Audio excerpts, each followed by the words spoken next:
शीलाचे सासरे रामशरण भटनागर व सासू कौशल्या यांच्या लग्नाच्या 50व्या वाढदिवसाच्या कार्यक्रमाचे आयोजन करण्यात आले होते. सासूबाई व सासरेबुवांची सर्व मित्रमंडळी व त्यांचे भाऊ बहीण देखील कार्यक्रमास उपस्थित होते. जेवणाची व संपूर्ण सजावटीची जबाबदारी शीलाने स्वीकारली होती. स्वयंपाक खूपच चविष्ट झाला असल्याने आलेल्या पाहुण्यांकडून शीलाचे कौतुक होत होते.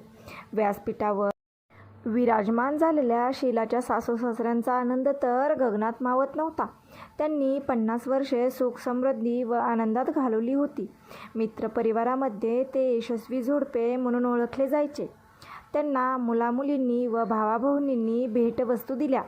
त्यात सर्वात आकर्षक भेटवस्तू शीलाच्या पतीने आणली होती. ती होती काचेचा ताजमहल. शीलाच्या सासू-सासऱ्यांनी ती भेटवस्तू स्वीकारून आपल्या मुलाला व सुनेला आशीर्वाद दिले. नंतर शीलाला तो ताजमहल लहान मुलांच्या हाती लागणार नाही अशा जागी ठेवायला सांगितला.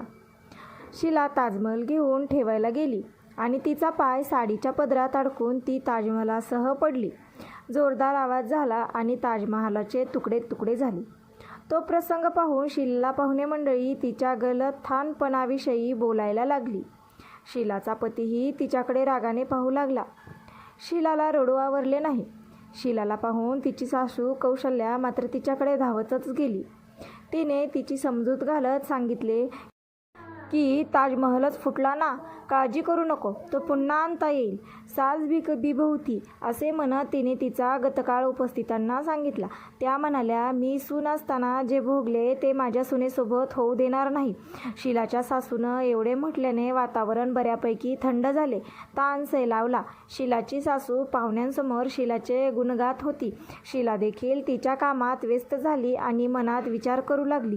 अशी सासू सगळ्यांना मिळाली तर थोडक्यात सून देखील मुलगी असते.